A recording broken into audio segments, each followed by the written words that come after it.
Hola, what's up everybody? Welcome to my new channel. So this video is just going to be an introduction of all the stuff going on, why I made this channel, and whatnot. So if you've seen me before, you know me as Emily, the fine art medium, but I decided to create this new channel for videos that I don't want to post on my main channel because my main channel has a specific theme. Because I am a psychic medium who specializes in the paranormal, I like to keep that stuff separate from everything else, right? But aside from being a psychic medium, I'm still a normal person with normal issues. Well, I don't know if my issues are technically normal. I would say probably not, but anyway, there's things I want to put out content-wise that I don't want to put on my main channel, and I thought this would be a good channel to I don't know, showcase and show my experience of what it's like to be a chronic illness sufferer, right? And I would just share like my day-to-day stuff that I try to do. And yeah, and it would be great to build a community with those who are experiencing the same thing as a good support system. But yeah, so that's what this channel is all about. And so just a brief run of my history. So I'm 30 right now. I was diagnosed, well, okay, let me just back it the fuck up here. So since I was 8 or 9 years old, I was having stomach issues. I was at the point where I was throwing up every single day. Parents were like, what the fuck? School was like, why isn't she going to school? They like threatened my parents with the, you know, to take me away and shit, whatever. But it's like, sorry, but I had a real illness. But they found out that I had this bacterial growth in my stomach from all the antibiotics that I had in my system from when I was a baby, because I kept getting ear infections and infections of all kinds, right? So all that over time built up and created a clusterfuck in my stomach. 'Tis what it is, right? So they fixed that for a year or two. Then puberty happens, and that's when my life gets worse. And that's when we believe the endometriosis started, because they say, you know, some doctors say it starts when, you know, the fetus is in development, or, you know, when a child goes through puberty, right? So there's not much known about endometriosis, and if you don't know what that is, that's pretty much when like the scar tissue and stuff grows outside of the uterus, and you know, you can always Google that, but I'll make a video specifically just on that to, you know, get any questions out of the way, because if I just did a video all on that, we'd be here for a long ass time. So problems at 8, and then 8, 9, and then 12 when puberty started, right? So that's when all the stomach stuff started happening, you know, and I literally couldn't eat anything without having to go to the bathroom. So we didn't know I had all these allergies, but they did know about the dairy one. I tested for that like almost immediately. So that one, you know, got milk and shit out of the way, which, you know, if you're a child in like school, my time during lunch, right? If you bought your lunch, you only had milk or nothing.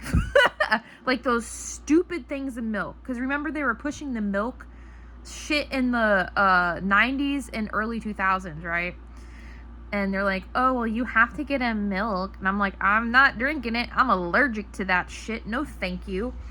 But so, yeah, I've been in and out of school, like, you know, growing up my entire life. I've been in and out of school, out of work, out of what have you, events of all sorts. But it's like, especially during the time of the month, right? I would be in so much pain where I couldn't walk. I couldn't walk, I couldn't function, I couldn't exist. Like, people think, oh, you're just being a baby, especially the male doctors. It's like, bro, unless you experience this yourself, you don't know shit. So you know, I would go through this and I wouldn't be able to walk. I wouldn't be able to do my sports. I wouldn't be able to do anything. I can't even talk. Tylenol and Advil were like fucking candy. It's like no matter how much of that I ate, didn't do anything. Aleve, meh, barely. And because I was a kid, they didn't have me on the crazy painkillers that, you know, a lot of people are on now. But it's like, it was fucking rough. And, you know, again, I was in and out of school so often that, you know, child services were called. Again, for my parents, they're like, she needs to attend this amount of days of school.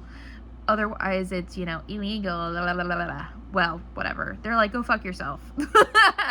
But anyway, yeah. So, endo started pretty much when I honestly feel like, though, it could have started earlier, before puberty, but I don't know. But I know 12 for sure that is like, I had it building up then. So, my entire life, right? So, I didn't even get diagnosed with endo because most of the time it goes unnoticed because you can't see it through scans. You can't see it through medical testings. The only way you can see endo is if you surgically go in there and take a look around. So, you know, they had me on all these medications, right, with these terrible fucking side effects. Oh my God, the birth controls. Oh my God, migraines you know what? I didn't even have a headache or a migraine until I was forced to take these medicines. And it was kind of more like, you take this medicine or you can't even exist because the pain's so bad, right?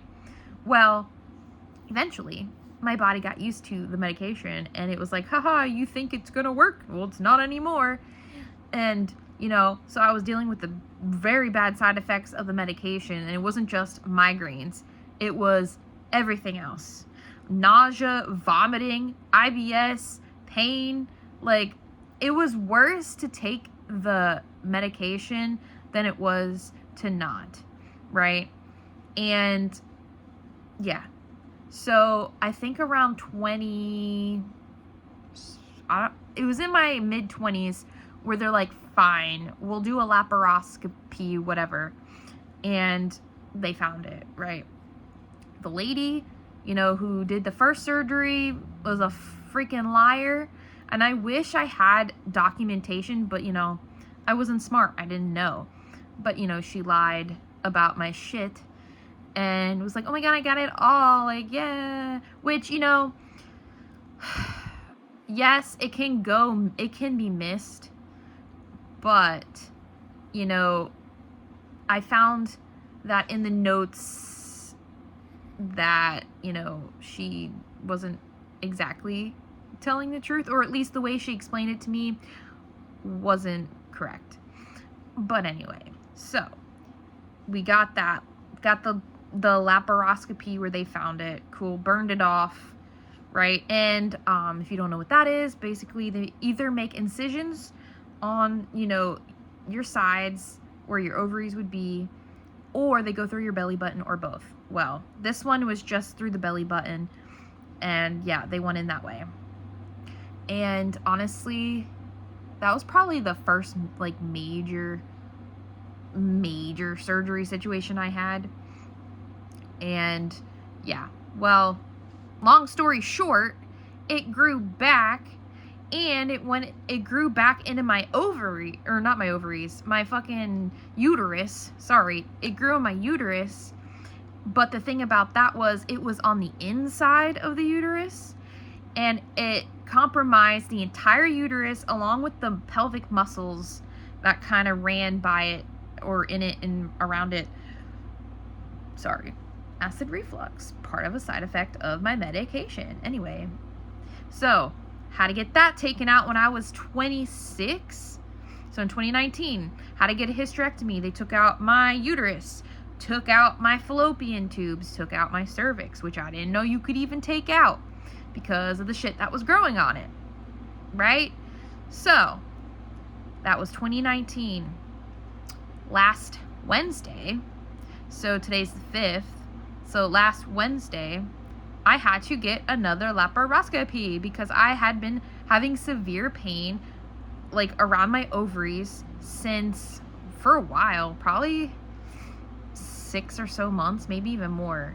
It was like December 2022 when I started, harassing my doctors about it, like, hey, like, I'm feeling this pain, and, it feels like it was last time, but now it's kind of worse, like, what do we do? And it took them December, January, February, March, April, May, June, July. So we're, 6 to almost 7 months for them to, like, do something.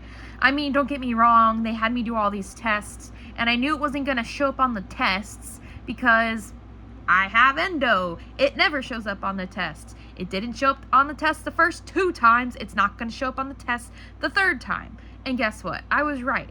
Because she went in there, cleaned it all off. But guess what? I'm not feeling any relief right now. And that's why, if you notice, like in my videos, either on this, well, this is my first video, but on my Fine Art Medium channel, if you see a bruise on my hand, this is from the IVs. Right? So during my surgery that I had Wednesday, not today, but, last week, I had to get okay, so they stuck me like 3 or 4 times because while I was out, they always have 2 now. They do 2 IVs when they do surgeries because they like to have a backup.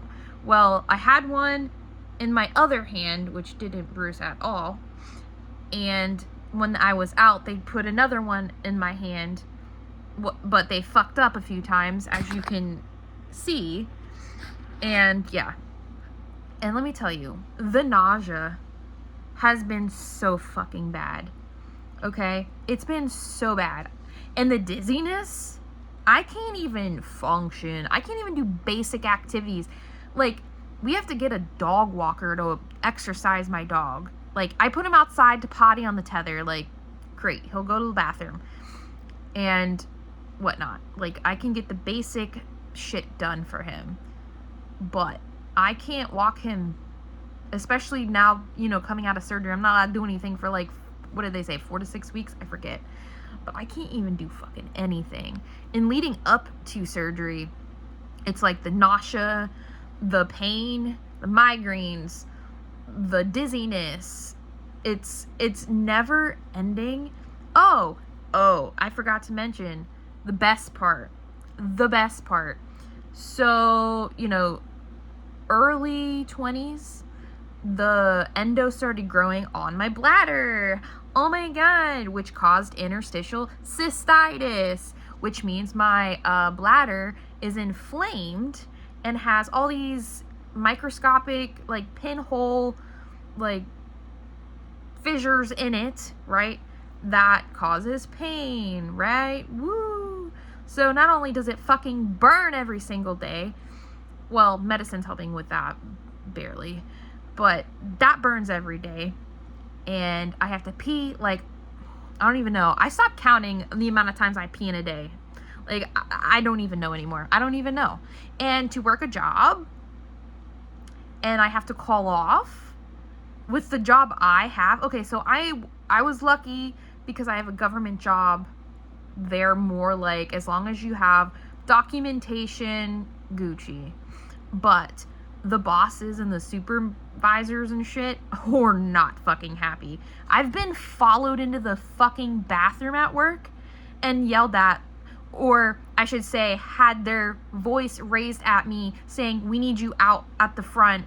There's nobody there. And I'm just like, I'm on the toilet. What do you want me to do? Like, what do you want me to fucking do? Or it'll be like, I'm having an attack, right, with my stomach, and I'll be in there for like half an hour because I'm in so much fucking pain, and all I can do is sit on the toilet and fucking cry.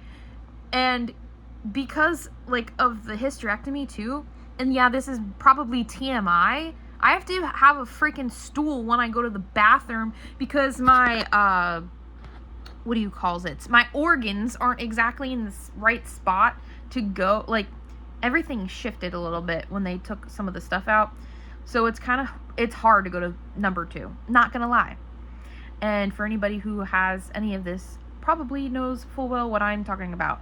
But it's like I have to have a stool for my feet to get my body, so my intestines aren't like crimped and they're more like level, so things can easily pass through. And if I don't have that, it's fucking miserable and I'm in so much pain. And even when I do have it, I'm still in so much pain because the endo, and I know this for a fact, it's growing either on or in my intestines. Okay? My intestines are fucked, right? I wouldn't be surprised if one day I would have to get pieces cut out. I hope to God that never fucking happens. But I'm just saying, I would not be surprised if it ever came down to that, just because of all the problems I've had. And it's like I can't eat anything. I can't eat my meat. I can't eat poultry. I can't eat beef, pork, dairy. Like, I can't eat any of that. Vegetables, some vegetables have to be cooked, and some vegetables I just can't eat, period. Eggplants, fucking Brussels sprouts, everything. I don't even remember if I said all that stuff because I filmed this like how many, I don't even know, like 2 times because I fucked up a bunch of times. But anyway, so I don't remember what I've said and what I haven't said in this video particularly. So yes, it is a battle just to function every day.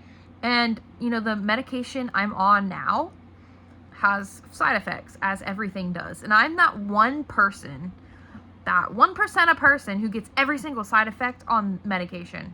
Every single, it could be so helpful for, you know, 500 million people. But for me, I'll get all the fucking side effects every freaking time. And I don't know if that has to do with, like, having some of the, I don't know what they're called. The enzymes in your body that break stuff down. I don't know, like, when I was younger and I had that bacterial thing, if it messed everything up in my body to where, you know, it can't handle medicines and foods. And, you know, I have a strong suspicion that's why I can't eat or process a lot of the foods, is because of the lack of enzymes, because of that bacterial infection from when I was a kid. So, yeah, it's been a fucking rough time. And yeah, I'm not even working now.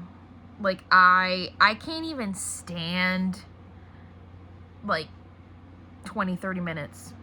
Dude, I used to play fast-pitch softball. I worked out in the gym. I did swimming. I would bike. I did all these sports, and I loved it. And I can't do a single fucking one of them anymore. I can barely do basic functions anymore, like clean the house, take my dog for a nice walk. I can't, you know, stand in the shower for very long. I gotta make that shit quick, or, you know, take a bath. Most of the time I take baths. When I have to wash my hair, if it's a hair day, that's hard. Not gonna lie, it's fucking hard. So I don't wash my hair, you know, every day anyway, but like maybe once a month. If it's really fucking greasy, maybe more than that, but not really. Outside allergies, with the pollen, anything with scents or perfumes, grass, weed, mold, if it's in the air, even smoke, my face breaks out, as you can maybe see. And it's not acne or pimples. It's like these really rough, red, itchy as fuck, but burning patches of skin. And I get it around my nose, around my face, especially here. And it's terrible. I have to put cream on it like every day. If I don't, it just comes back. And I've been to dermatologists, and they're like, oh, it's allergy. It's like, great, cool, whatever. That doesn't fucking help me. I have to get allergy shots. I used to have to get them every week. Now I get them bi-weekly, because I have interstitial cystitis. I have to get bladder injections. It used to be once a week, and then we were able to space them out to like once every 2 to 3 months. So they put the catheter up in your bladder, drain it, and they put in this Novocaine shit. And it's the same Novocaine as they use at the dentist. Go figure, right? Yeah. So, welcome to my clusterfuck of a life. But so, today's rundown, right? I woke up dizzy as fuck and nauseous. And, you know, luckily before my fiance left for work, he had the dog out, he took care of him.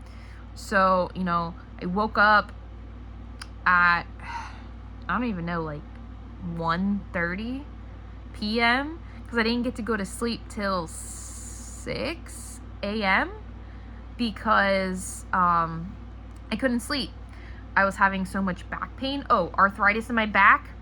And surprisingly, with all the research I did, endometriosis can cause arthritis, especially in the SI joint, and I have an SI joint problem, and I was diagnosed with arthritis there too.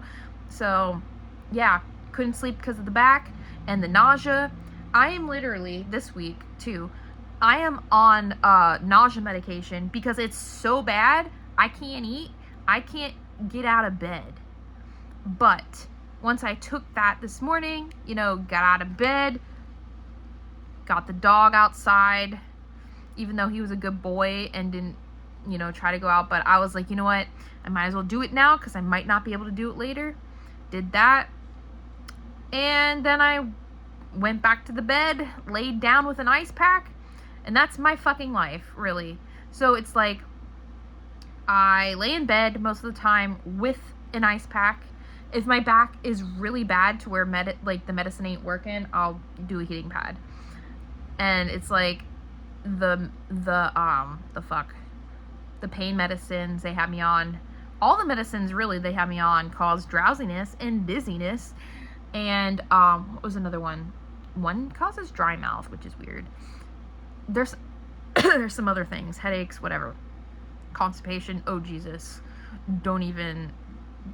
And there's some other things I haven't even mentioned because it might be a little too TMI and I don't want to get like flagged on here. Like when I only have one freaking video. But so anybody who's experiencing any of this shit, I feel you. It sucks. I'm literally in the midst of getting disability retirement through work because I've worked there for over 7 years, and but they're making me do the Social Security disability one too as well. But so I'm waiting to hear back to see if I, you know, make it. But it's like I need to get surgeries every few years. Doctor's appointments. Yeah, that's I lost count at this point at how many I have in a month because it's fucked up. If I didn't have insurance, I'd probably be dead, and I'm not even being dramatic. I'd be dead right now because the ambulance ride itself, because I had to call 911 because I passed out in my bathroom from the pain. It's $1,000 with insurance. Actually, it was $1,107 with insurance. Right? But they paid, because I'm on a high plan, I think I only have to pay $107. And fun fact, I didn't know this. Now, it could just be where I live, or it could just be the state, or whatever. But they charge you per mile in addition to the ambulance ride itself. So I think it was $19 per mile. So I think it was 3 miles to the hospital. So times that by 19 plus the base cost of the ambulance, which was fucking wild. So, dude, if I have to call an ambulance again, I'm calling a fucking Uber. I mean, if it's something where it's not life-threatening, I didn't think it was life-threatening, but because I was home alone and I don't live with my parents. I live, you know, with my fiance. If I knew what I knew now, I would have called an Uber. Yeah, fuck that. So, yeah, I have to watch out because the dizziness, the fatigue, the nausea, sometimes vomiting, the IBS stuff, yeah, I have passed out before and I have to be careful. So, yeah. It's a journey. It's a journey. Anyway, so that for a first video, you know, I think I probably just, anyone who was willing to be a part of this channel probably like, never mind. I'm just kidding. But y'all, listen, I've experienced a lot. I'm only 30, but I feel like I'm 105. But anyway, thank you for watching this clusterfuck of a video. And, yeah, let me know. What are, like, anyone else have the same issues? Anybody? Is it just me? Because I especially the food thing. Anybody else with endo and have this food situation? Like, you can't, like, eat anything? I want to know. I can eat fish, but I can't eat meat or poultry or dairy. I want to know. I want to know. So, yeah, please comment down below. I'm curious.